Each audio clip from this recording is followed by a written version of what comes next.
Selamat pagi, selamat siang, atau selamat sore, Bapak Ibu, saudara-saudaraku seiman dimanapun kita berada dalam renungan singkat ini. Dalam podcast ini kita akan sama-sama belajar, merenungkan kembali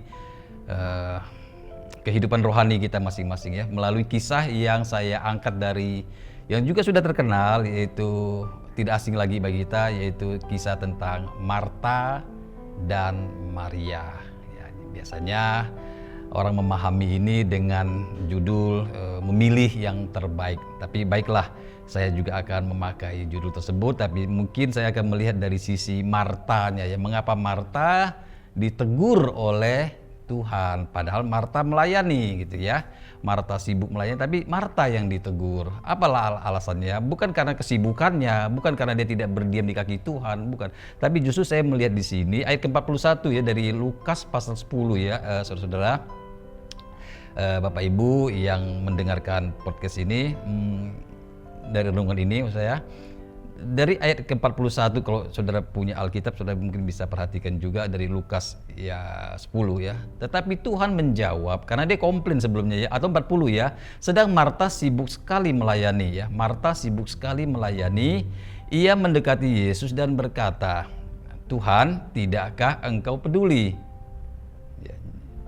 bahwa saudaraku membiarkan aku melayani seorang diri? Suruhlah dia membantu aku." Ini persoalannya di sini, teman-teman, saudara yang kasih dalam Tuhan. Persoalannya di ayat 40, Marta itu sibuk sekali, itu sudah betul. Tuhan juga tidak menegur. Tuhan juga ya menghargai kesibukan dia melayani. Tuhan datang sebagai pemilik rumah, lalu dia melayani, itu baik sekali, sudah baik. Tapi yang jadi masalah adalah ketika ia menegur Yesus, justru dia menegur Tuhan gitu ya. Yesus yang ditegur oleh Marta ini, dia mendekati Yesus dan berkata, "Tuhan, tidakkah engkau peduli?" Jadi justru dia seolah-olah Tuhan itu tidak peduli dengan dengan kesibukan dia ya, atau tidak peduli dengan dia telah sibuk. Lalu adiknya itu, mungkin adiknya ya, Maria ini ya, adiknya itu tidak membantu dia. Nah, masalahnya di situ, saudara yang kasih dalam Tuhan, bahwa dia katakan bahwa saudaraku membiarkan aku melayani seorang diri ya.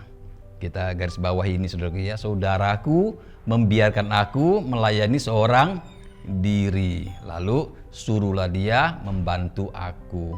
Jadi mungkin Bapak Ibu bisa paham ya, kalau kita perhatikan ayat ini. Jadi masalahnya ini adalah memang bukan tidak tulus. Marta ditulus melayani, hanya saja dia komplain. Ya, dia melayani oke, tapi dia komplain atau dia merasa kok aku nggak ada yang bantu ya gitu. Dia mau melayani tapi dia minta orang lain juga harus mensupport dia. Nah, ini kalau kita tarik dalam perenungan kita, hari-hari hidup kita dalam pelayanan ya, saudaraku, mungkin kadang kita juga bisa seperti Marta ya. Kok nggak ada yang peduli ya, aku udah melayani, saya sudah habis-habisan, tapi kok kayaknya gereja senyap saja ya, nggak ada say thank you, nggak ada apa dari Pak Gembala, dari Ibu Gembala, dari pengurus, kok nggak ada yang menghargai atau apa. Nah, di sini masalahnya, saudara yang kasih dalam Tuhan. Tapi kita kembali lagi, maka Tuhan berkata kepada Marta ya. Saya bacakan ya, ayat ke-41 tadi, saudaraku ya. Tetapi Tuhan menjawabnya, "Marta, Marta, engkau khawatir dan menyusahkan diri dengan banyak perkara." Ayat 42, "Tetapi hanya satu saja yang perlu. Satu saja yang perlu.